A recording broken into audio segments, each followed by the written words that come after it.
La vidéo d'aujourd'hui porte sur le document pédagogique 6.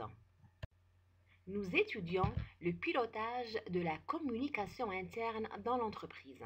Ainsi, vous allez essayer de comprendre quelles sont les prérogatives d'un manager ou d'un responsable de la communication interne.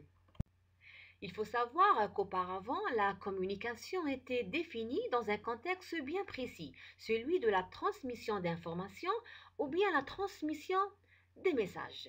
C'est ce que nous avons appelé la définition simple de la communication interne, en faisant uniquement référence aux techniques de transmission des informations, sans pour autant s'intéresser aux autres dimensions de la communication, comme le climat interne, la sécurité, l'hygiène, la formation, le mode organisationnel, le profil du manager, etc.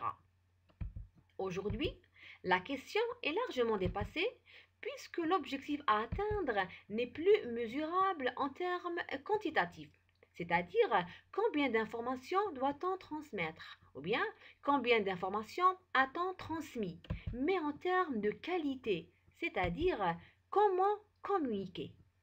Et c'est le rôle du manager. Et donc, quel est son rôle ou bien quel est son profil?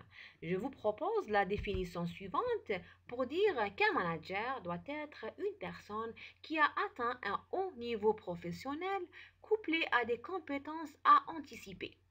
Anticiper des actions comme des réunions. Exemple, ne pas attendre la dernière minute pour convoquer les personnes concernées par cette réunion. Anticiper des solutions pour éviter des problèmes ou d'éventuels conflits ou bien des erreurs. Anticiper des formations. Exemple, ne pas attendre l'arrivée du nouveau matériel ou bien de la nouvelle machine pour former le personnel à son utilisation, mais d'anticiper et le faire bien avant. Des compétences à décider. Et cette prise de décision se fera selon le modèle de gestion du manager et selon le degré de décision à prendre. Ici, pour faire la différence entre les décisions stratégiques, les décisions ordinaires, les décisions décisives, etc. Des compétences à organiser. Organiser son espace de travail, organiser les tâches des employés, organiser son temps et le temps de ses collaborateurs, organiser des événements comme le recrutement, les réunions, les cérémonies, etc. Des compétences à communiquer. Cela consiste à transmettre des messages tout en assurant le lien social. Je vous propose un complément bon à savoir. Les années 80-90 marquent une nouvelle étape. La communication interne devient une fonction institutionnalisée, c'est-à-dire elle devient une fonction à part entière dans l'entreprise, au même titre que la fonction marketing, la fonction comptabilité, la fonction contrôle de gestion, la fonction production, etc. Et donc, on pourra dire que la fonction de communication interne sera le résultat d'une spécialisation des tâches. Voyons en détail les tâches qu'un responsable de la communication interne doit assurer. D'abord, il doit établir une charte des informations, dite charte d'entreprise, et ce pour montrer les objectifs de l'entreprise. Cette charte d'entreprise fera l'objet d'un complément ci-après. En second, il doit gérer un réseau de correspondants, c'est ce que nous avons appelé les relais d'information, dont le rôle sera d'assurer la bonne circulation des informations et d'établir des feedbacks réguliers sur l'état du climat interne de l'entreprise. Ensuite, organiser les événements et manifestations internes comme les journées portes ouvertes, les conférences, tout type de réunions, les entretiens d'embauche, les journées de formation, les journées de sensibilisation, des cérémonies comme les cérémonies de clôture de l'année, cérémonies pour fêter plusieurs occasions comme les sorties en retraite, les mariages, les anniversaires de la création de l'entreprise et bien d'autres. L'accueil et l'intégration des nouveaux embauchés. C'est au responsable de la communication interne d'assurer l'accueil du nouveau employé. Il devra aussi assurer pleinement son intégration au groupe, au service, voire au département, ceci en lui montrant les tâches qu'il devra réaliser et en lui définissant clairement son rôle dans l'entreprise et la valeur ajoutée attendue de lui. Ce responsable de la communication interne doit veiller aussi au développement d'une culture d'entreprise. Culture d'entreprise, qu'est-ce que ça veut dire? Eh bien, il faut retenir d'abord que cette culture d'entreprise représente sa personnalité et donc elle est unique. Elle représente un référentiel, elle représente des valeurs et les principes de base sur lesquels s'est créée l'entreprise et selon lesquels l'entreprise évolue. Elle définit par ailleurs clairement son objectif, ses ambitions et sa vision, etc. Et donc, quel est l'intérêt de développer une culture d'entreprise?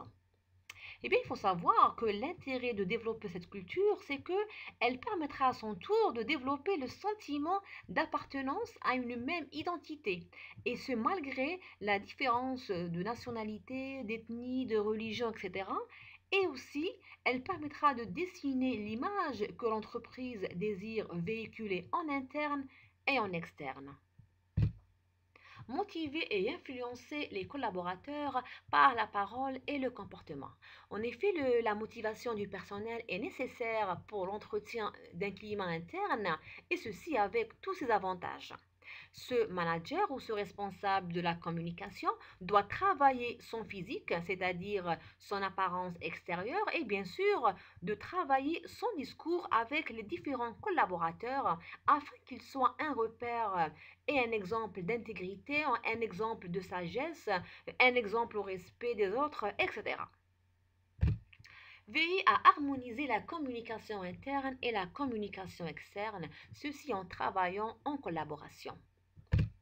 Et enfin, gérer différents supports comme le journal d'entreprise, l'affichage qu'il soit électronique ou bien version papier, le livret d'entreprise, la rédaction des lettres officielles, la rédaction de mailing, etc. En dehors de cette mission principale, ce responsable de la communication doit gérer des projets de communication interne liés à l'activité de l'entreprise ou à son secteur d'activité. Exemple, mettre à jour le plan de formation du personnel selon l'évolution technologique du secteur d'activité de l'entreprise.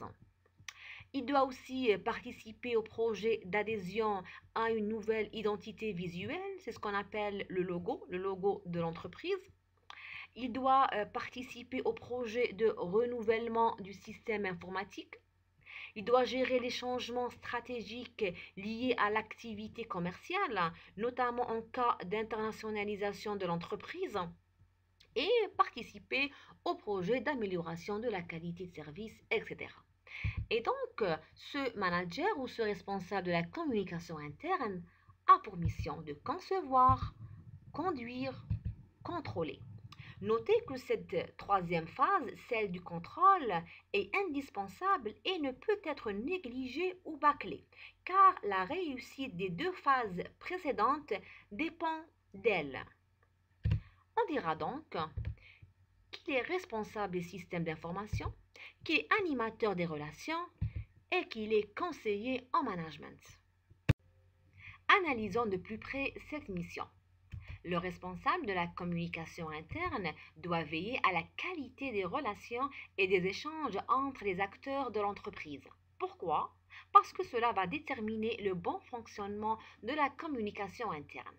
Ainsi, sa mission peut être analysée comme la réponse à trois impératifs. D'abord, un impératif stratégique, ensuite un impératif relationnel et enfin un impératif culturel. Commençons par l'impératif stratégique. Il se traduit d'abord par la définition des objectifs de la communication interne, c'est-à-dire que ce responsable de la communication interne se doit de savoir comment définir les objectifs de la communication interne.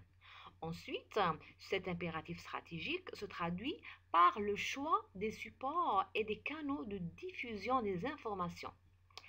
Cela veut dire que ce manager doit savoir comment choisir les bons supports et les bons canaux de communication pour assurer la circulation et la diffusion de tout type d'informations comme le journal interne, réunion, la transmission orale de consignes, notes de service, l'affichage, etc.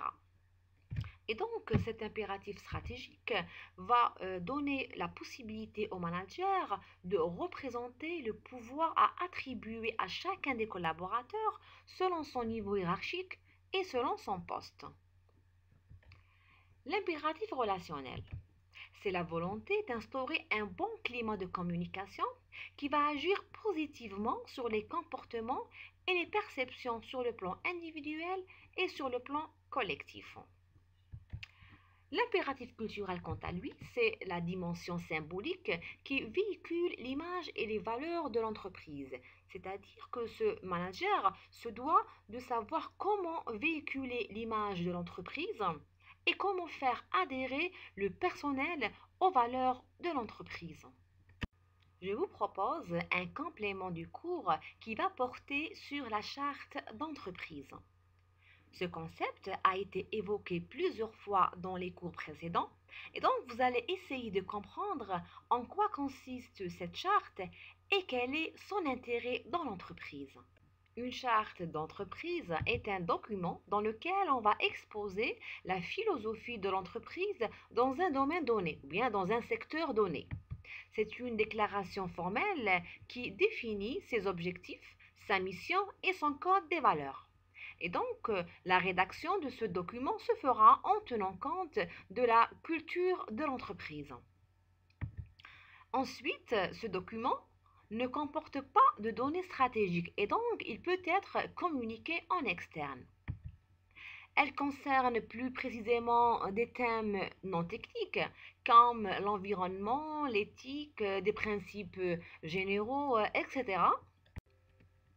Et c'est le responsable de la communication interne qui doit veiller à sa mise en œuvre à tous les échelons. C'est-à-dire que c'est au manager qui est responsable de sa diffusion à tous les échelons.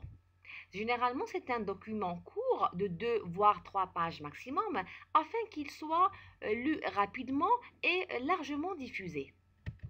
Il doit être traduit en plusieurs langues selon le besoin.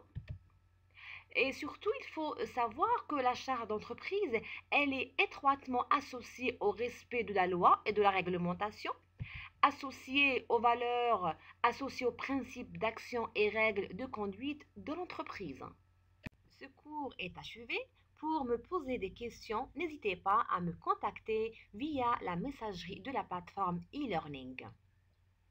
Le quiz de ce 6e cours est disponible sur la plateforme. Je vous invite donc à le réaliser. Bon courage!